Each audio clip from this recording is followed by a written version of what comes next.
welcome to Wisdom and Exile Radio. Thanks for joining us again. Thanks for all your comments online. This week we'll be moving into chapter 5 on conceit. After last episode, we discussed chapters on politics. After conceit, we move into disillusionment. Don't be depressed. It's all good stuff.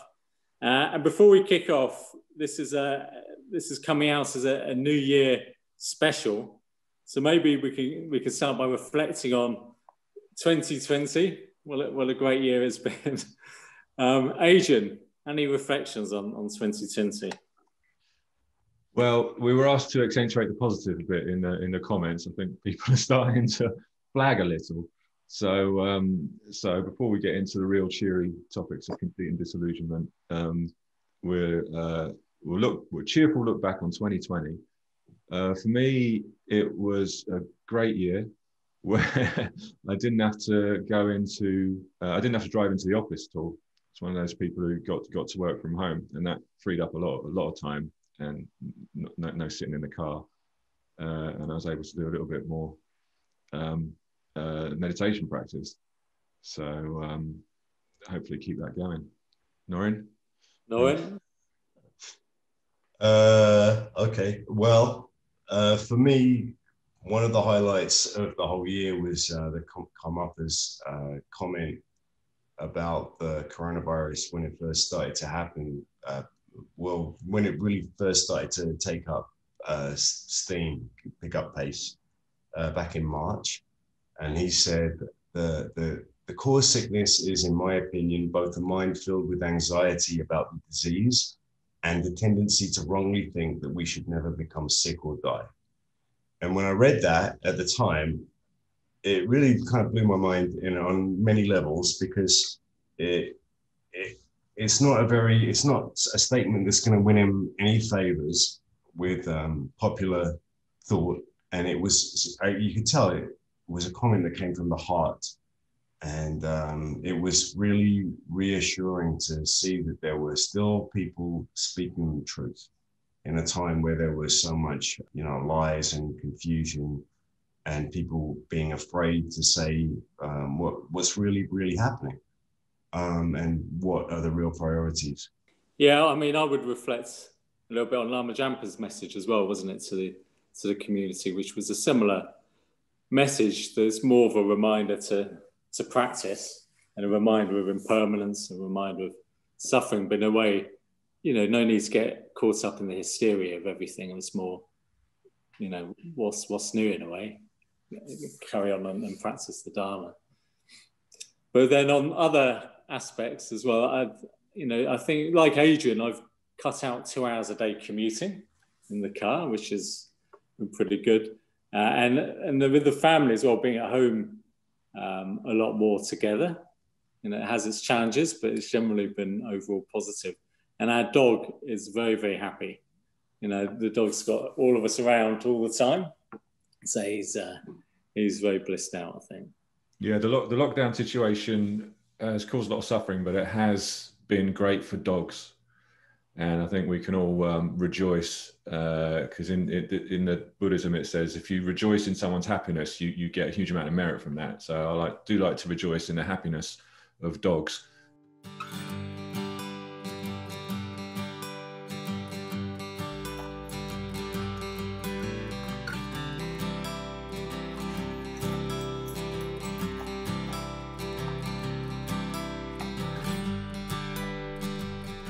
But yeah, what Noreen just said about all the disinformation, especially early on around March, April, it did feel like there was a lot of disinformation, and people were really using and abusing the internet to send around a load of misinformation, really crazy stuff. And because no one knew anything, now things have settled into a sort of pattern, and it's all rather sort of tiresome. But back in March, April, there was a lot of desperation for certainty, and no one knew anything. And so people were putting out all kinds of crap, really. And the one thing for Buddhist practitioners is we were able to sort of cleave to the Dharma and practice taking refuge. And I really did have a sense around that time of it was like a sort of vortex of misinformation and lies, really, and deceit.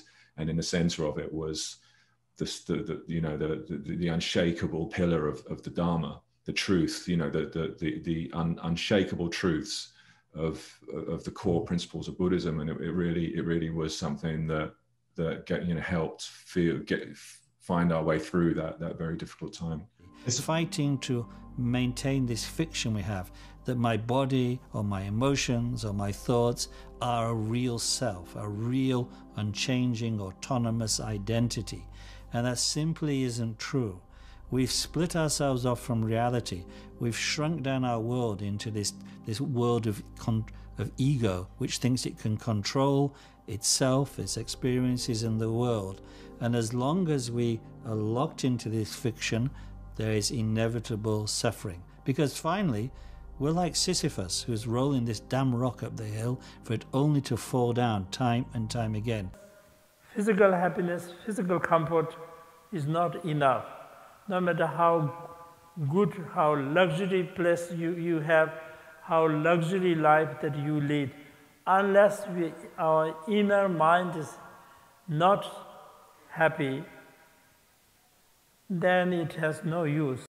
It's a funny question to ask about something positive about 2020. We do this every New Year. We come up with our New Year's resolutions to try and put a positive spin on things.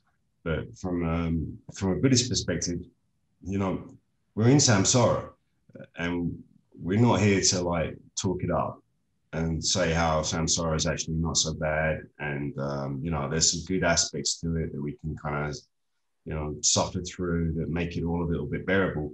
We need to be disgusted and repelled by samsara. And that's perhaps something that people might struggle to understand and reconcile about Buddhism, is that it's not about this kind of happy outlook with the rose-tinted spectacles that everything's okay. Is that, no, we are tied to the wheel of suffering. You can't talk that up. We and all of our mothers are suffering, and that might seem depressing to many people. But then when you put it in the context of, well, there is a way out, it's actually not depressing. But you have to kind of read the whole story and not get dissuaded by the first chapter's bleakness.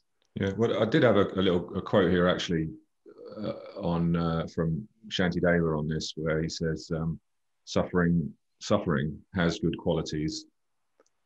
Suffering has good qualities. Sadness dispels arrogance. So you feel sad, and that sort of deflates you a little and takes out some of your arrogance and conceit, which is the topic of today. One feels compassion for those in samsara, so one sees the others and has the openness to see their suffering. And one avoids non-virtue and delights in virtue, because one sees that suffering creates more suffering, and so one has a real repulsion for non-virtue, which is the cause of suffering, and a real appreciation for virtue, which causes happiness. So suffering has good qualities, paradoxically. Yeah, I remember when I read, I very first started getting into Buddhism, and I read a passage from Trungpa's Cutting Through Spiritual Materialism. I don't like to quote Trungpa because he's quite controversial, but it did ring true for me, and I've always kind of harkened back to it over the years, is that disappointment is a sign of intelligence. And I've always thought about that over the years of my Buddhist practice, that disappointment isn't necessarily something that you should shun. Yeah, Trungpa had his moments, or perhaps his ghostwriters did, moments of sobriety, and he came out with his ghostwriters came out with some good stuff. So, conceit, yeah. Who wants to kick us off? What do we mean by conceit here? What's Lama Jampa getting at with conceit? Adrian?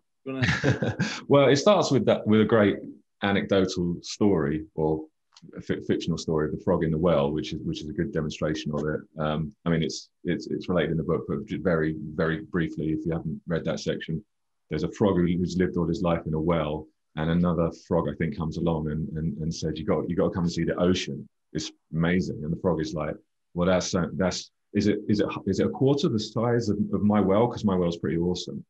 And it goes on like this. And eventually the frog leaves his well and goes to see the ocean. And it's so overwhelmingly vast, his head explodes. And that's comparable to our attitude to the Dharma. We think our lives are, this is it, everything is, I've seen it all. I've been on holiday, I've had my little life, and I know it. I'm pretty canny.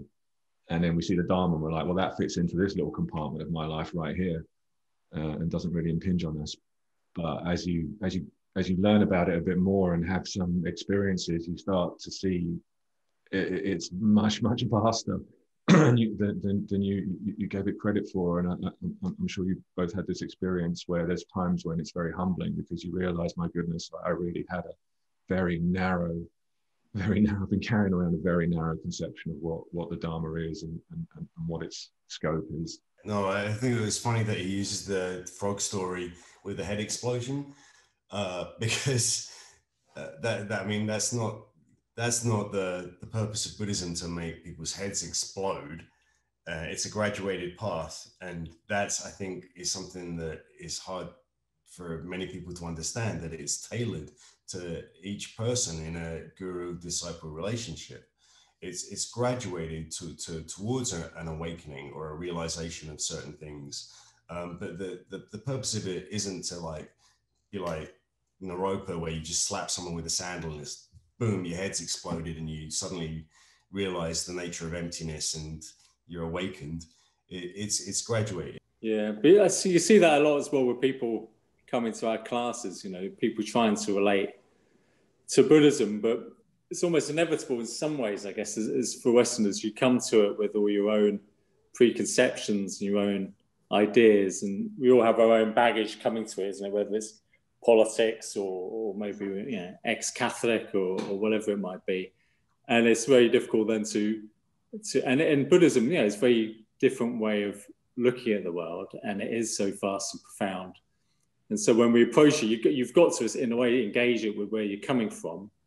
But at some point, I think the chapter's saying, you've got to be willing to sort of let go of those preconceptions or question them, and learn the Dharma directly, really listening to it and what it's trying to say, and not just assuming that it's going to be consistent with all the things we already believe. I was reminded, actually, I've got another example of this, because we have talked about this a bit before in I think the very first episode of Wisdom in Exile is the attitude of thinking it's what Buddhism is, what I already thought. And that's why I'm into Buddhism. I was watching one of these, let's call it a popular scientific YouTube series, and one of the episodes had a sort of popular pseudo-academic Western Buddhist interpreter, let's call him, and he was saying from that generation of the late 60s, and he was saying he's sort of rambling a bit about Buddhism, mentioned Dalai Lama a bit, and then he said, like the Beatles had it right. The Beatles said it all in whenever it was, all you need is love. See, same with Buddhism. And now this guy's an academic, and he knows that one of the core principles of especially Mahayana Buddhism is that love alone is not enough. You need wisdom as well. It's, title of our whole Buddhist podcast is Wisdom in Exile podcast. You need love and compassion on the one side and wisdom on the other side. But here's a Western Buddhist academic saying, it's just what we said in the late 1960s, the Beatles. It's just love, man. That's all it is. Now, how can you carry around that doublethink that I've read and have written about how Buddhism is wisdom and compassion, and yet the Beatles had it exactly right in 1969 or whenever that came out. That's a conceit. I guess these things are so deep-rooted, isn't it? It can be quite difficult to realize where we are being conceited or where we are assuming stuff, and there is this consistency. We need to move on from the Beatles, all you need is love, to the Manic Street Preachers, love alone is not enough. which is a much more Buddhist tune, and actually a very good tune, if I may say so. Yeah, maybe we'll get all the way to Ian Brown at some point. Perhaps not in this episode. What Ian Brown song have you got? Yeah, is that the Stone Roses? People should probably research that themselves. The Lama never mentions Bob Dylan, but he quotes him often and lets people get there by their own investigation. I think, to go back to your question about conceit and what is it, and what is the Islam getting at, is that this idea that we know it all already, right? And it just conforms to our beliefs, so that makes it that much more easier to transition into Buddhism, because it's just an affirmation of our beliefs. We're good guys. Buddhism purports this good guy ethic, and so we can just align the two, and Bob's your uncle. But then he mentions some obvious clashes that people have to confront, and he does mention abortion, which is one of them. And the Buddhist view on abortion is, obviously, if you don't already know it, is that life begins at the moment of conception, and to kill life is a grave moral sin. So that's a hard pill for a lot of people to swallow. But it's more than that. There's things like euthanasia, and which I myself had struggled with. It's not to say that you come across these Buddhist beliefs and you suddenly have to adopt them as your own, but you have to work through them for a lot of people, because they do conflict with your worldviews.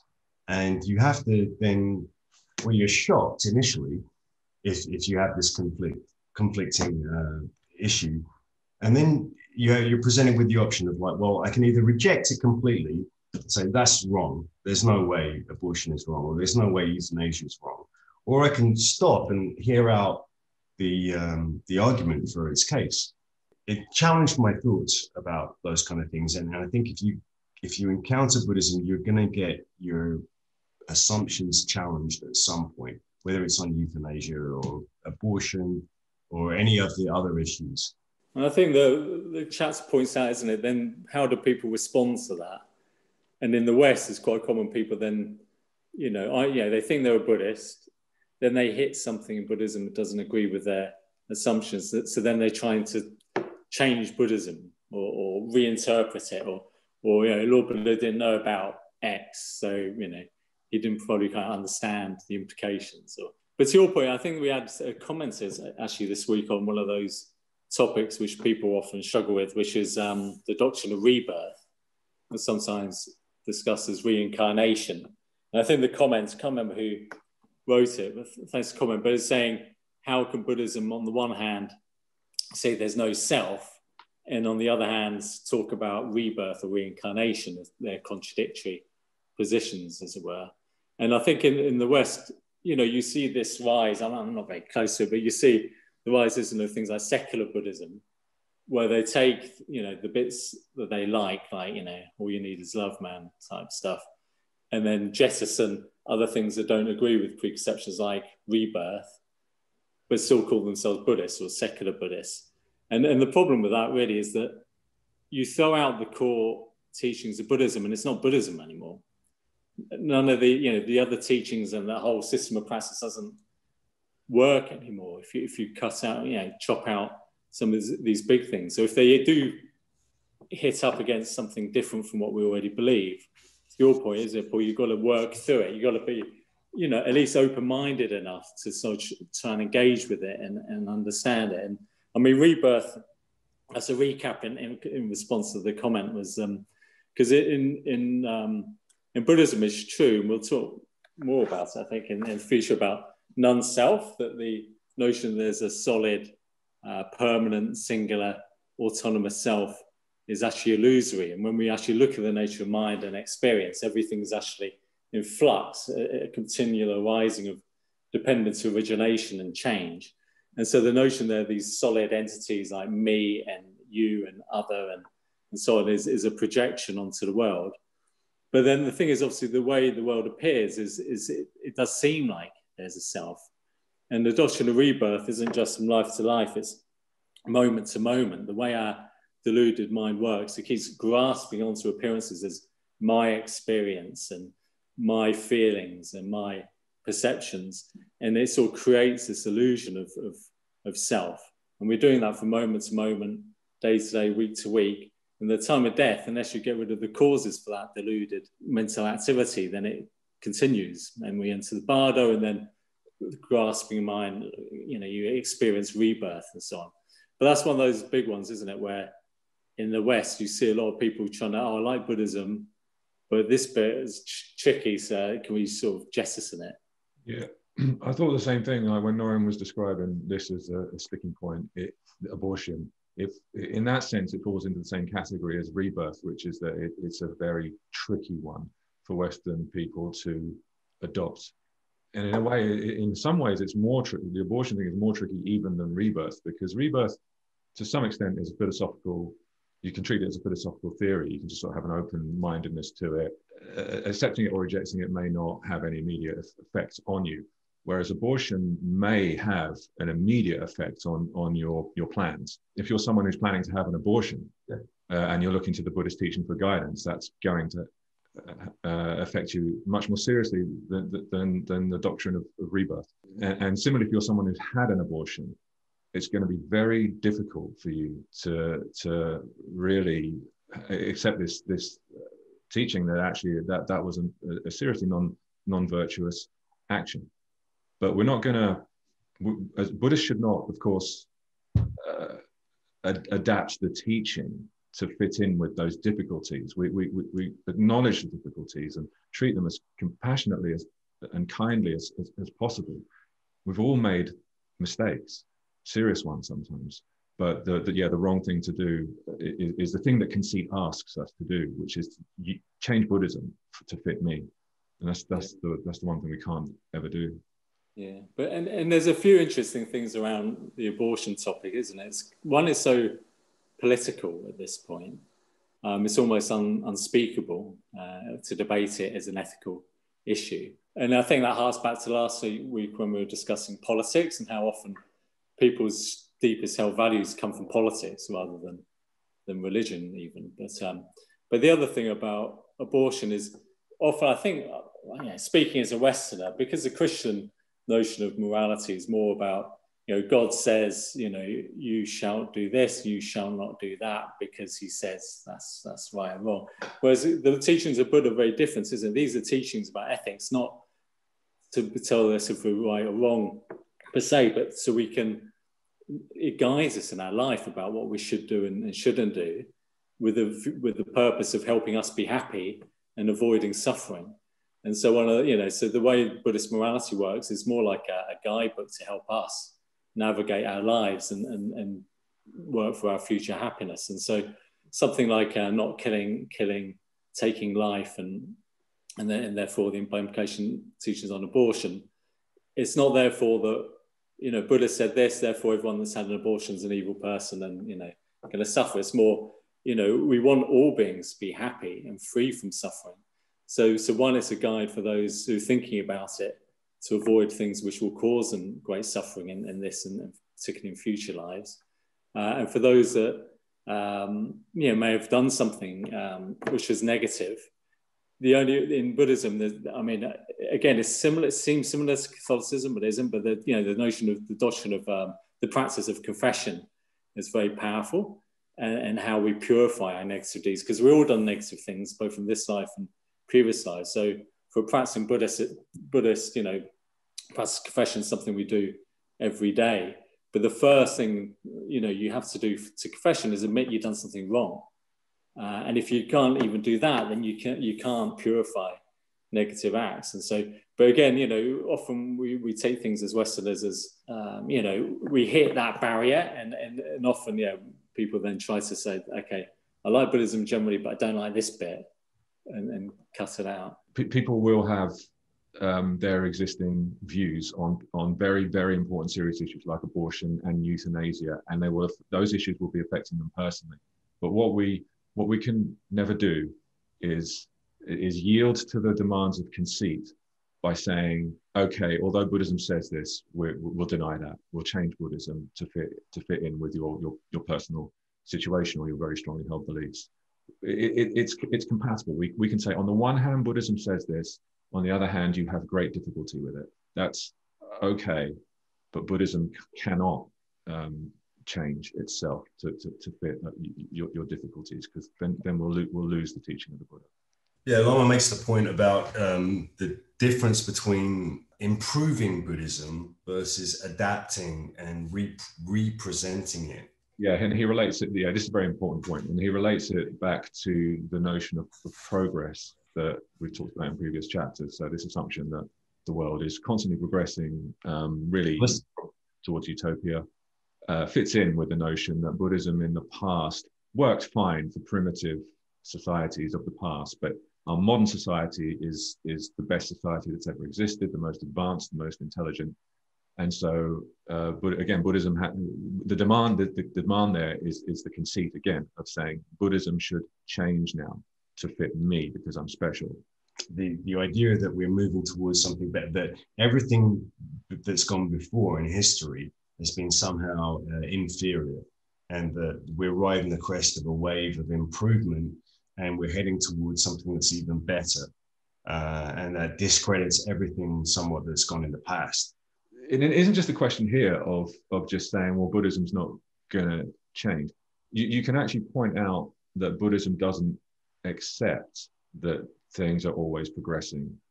We reject that as false, because the Buddhist view, and it says this in the book, the Buddhist view of world progress is impermanence. Everything is impermanent. So our view is cyclic. All societies rise and fall. And that's not to say there isn't good and bad. All societies, there are differences. He points out there's a difference between ancient Aztec, is it the Aztecs or the Mayans who practice human sacrifice? Yes, and say the charity of Christianity. So there are good and bad societies, but we don't accept that everything will just inevitably progress, presumably to a utopia. Impermanence means that everything must ultimately come to an end. Yeah, it's an important distinction to make between adaptation and flexibility, which he makes on page 49, at the bottom of page 49, which might be completely appropriate, versus confusing that with the notion of improving upon the Buddhist teachings. It's just coming back to Adrian's point, though, on this notion, isn't it? So, like I say, Lama does talk about civilizations that are coming and going and so on. But he also points out that, they may improve, one society may be strong in one point, but bad in others. And I think, nowadays, what people point to in terms of our progress in our current X hundred years post-industrial society is technology, really, and the improvements that come from technology, like health and productivity and food and quality of physical living. But in terms of other realms, like in terms of morality or spirituality or other factors, it doesn't mean they're all better at all. And if you look at our society now from a spiritual point of view, it's really lost its way. And even in terms of things like happiness, you sort of think, so we're in a society that sells the possibility that we should be happy and we can be happy and we're going to make you happy. And yet everyone then is wondering, well, wait a minute, why aren't I happy? It's like in a Western society like US, even the poorest people are richer than most people in the world, and yet still not happy or content.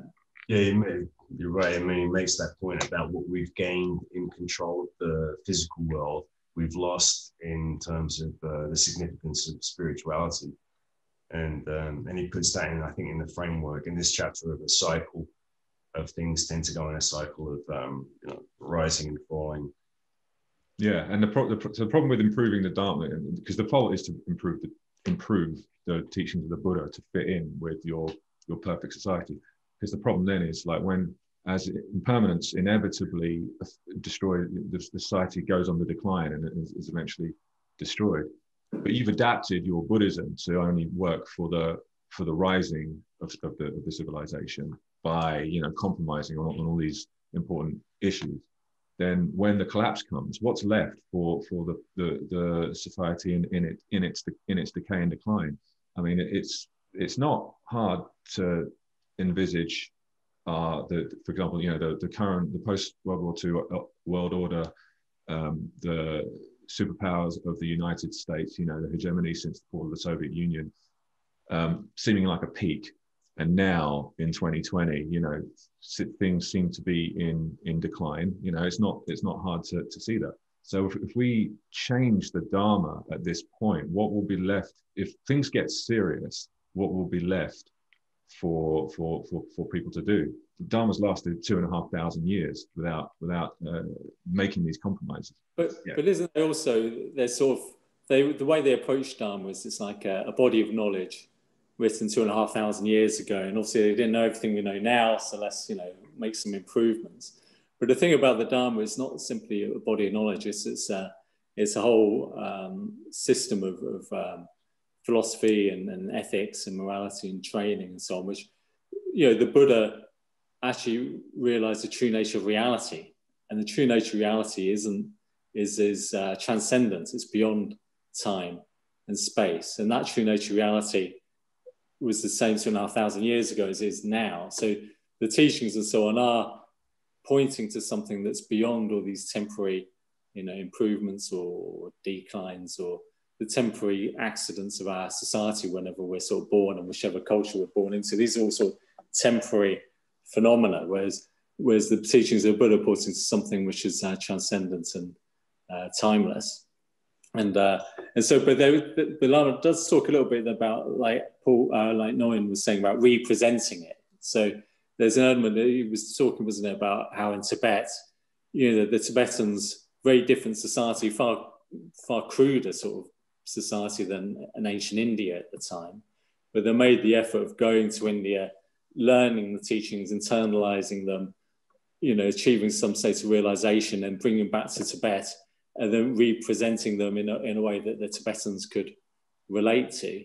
And so it seems like in a similar way for Westerners, we need to first learn the Dharma, become accomplished in the Dharma, and then there may be ways of presenting it slightly different, which people can relate to more, but you've got to do that in a way that doesn't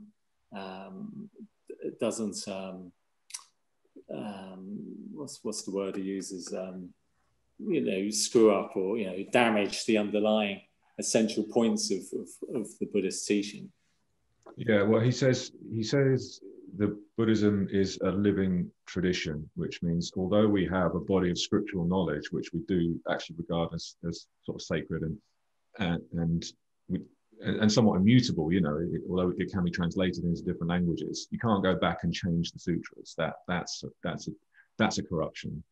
On the other hand, we don't, especially in our Mahayana traditions, we don't rely exclusively on the sutras. It's a living tradition. But for example, you can't practice Buddhism by on your own going to a library and reading the sutras. You'll go astray. You need a teacher, a living teacher, and that's the sense in which it's a living tradition, because the teacher is making it human and giving it a human, as to use Noren's word, representation. So but the Western, one of the Western conceits is to look at how Buddhism has, in a sense, evolved over the centuries, and does look a little different in many of its representations to what's said in the sutras. And Westerners love to point to these differences and say, "Oh, look, this isn't in the sutra." Actually, it probably is. Like if you have a bit more understanding of it. But they want to clear away the tradition often. This is another form of conceit, and only rely on the sutras. But we've already just said you can't just rely on the sutras. You need a living human to explain and correct and give you the spiritual transmission, not just the textual. And that topic is right at the end of the chapter, isn't it? Lama Jumpa references how, if you can get beyond conceit and you really want to learn about Buddhism, then you need a genuine teacher. Yeah. There's many out there. You need to find one, but tread carefully. I've got a question for you. So there's a saying about the Vajrayana Buddhism that it's like practice is like being a snake in a tube. Have you heard familiar with that one, where you can either go up or down, but you can't stay stationary? I missed that. It's not in the chapter, but there is that saying about Vajrayana Buddhism that it's like being a snake in a tube. But in this chapter, though, the Lama comments, page 46, thus it would appear that Buddha's teachings is at a severe disadvantage nowadays in its power to influence our society and our culture. And he mentions throughout the chapter how we're, our presence and our power and our impact is very small compared to how it was in Tibet, where it was a very powerful social and political force. Now, we're just like tiny Dharma centers scattered throughout the West. So, I mean, my question is, what's the worst case scenario as we're going into New Year and making resolutions and thinking about things like that? What's the worst case scenario? Thank you. And what's the best case scenario for how things are going to pan out in terms of, what happens if Buddha's teachings are not adhered to in the way that they should be? What happens if our representation of them isn't accepted? Is Buddhism just going to completely die out?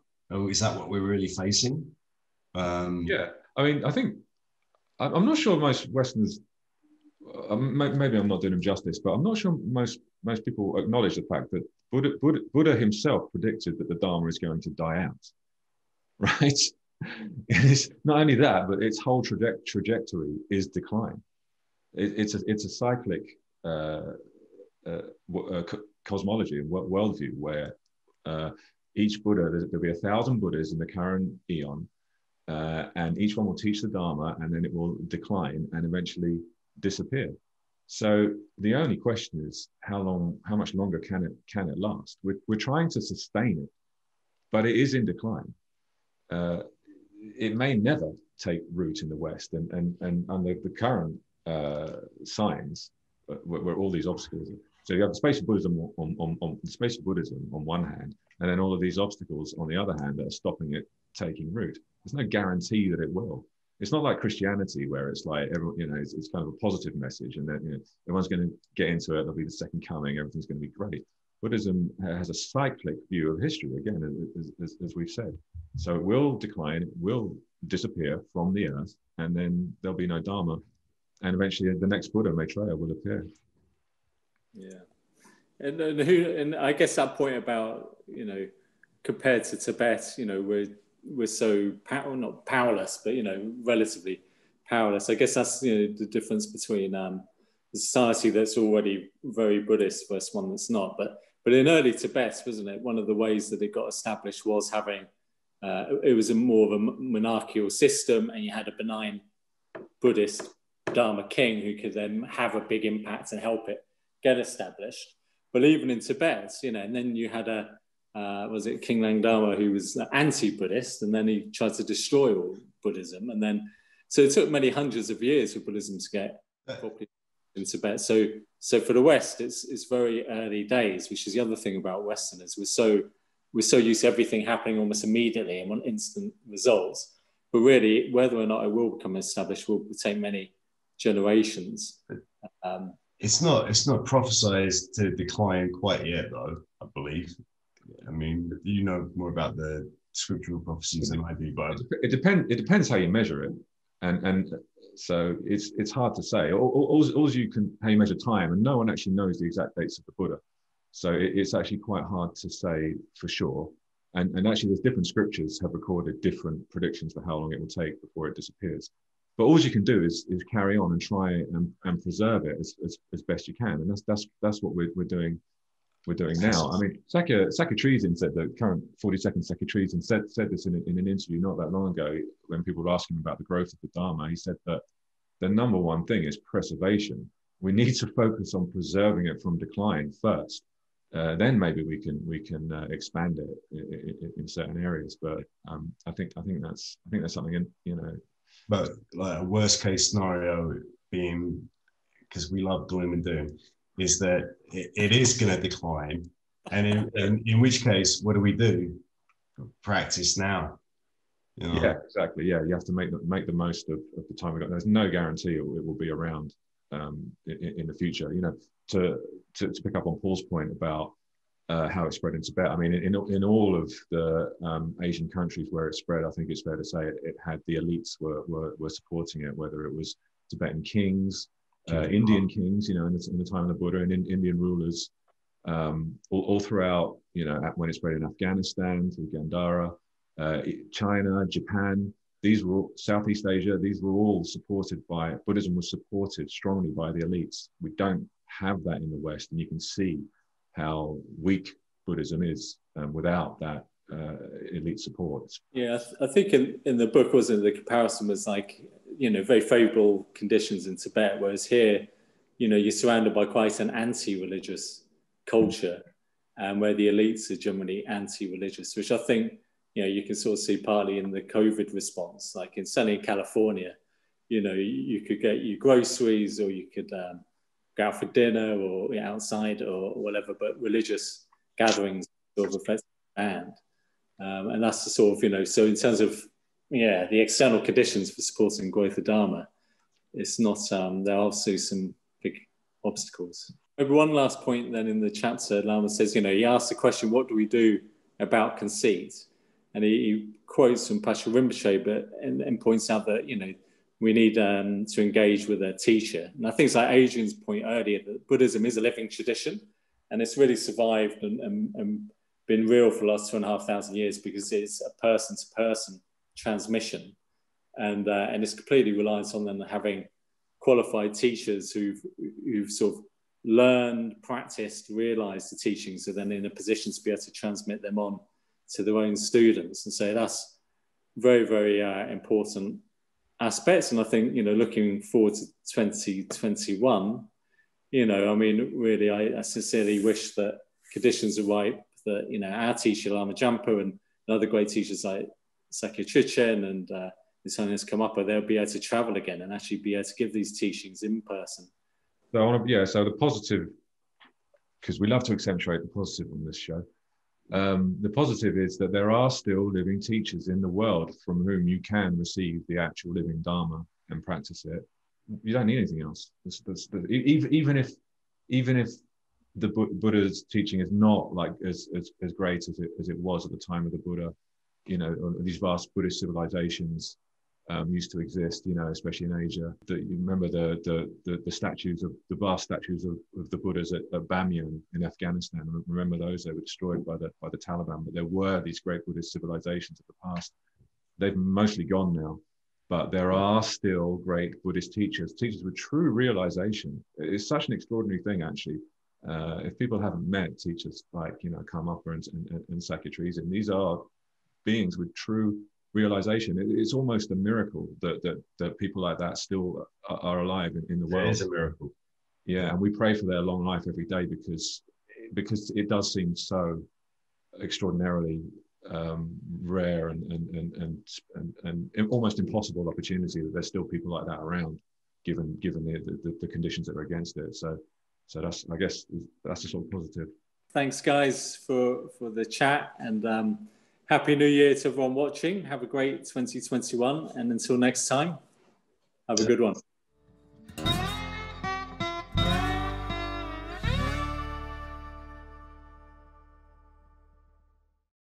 Your lucky numbers are 84, 23, 11, 78, and 99. What a load of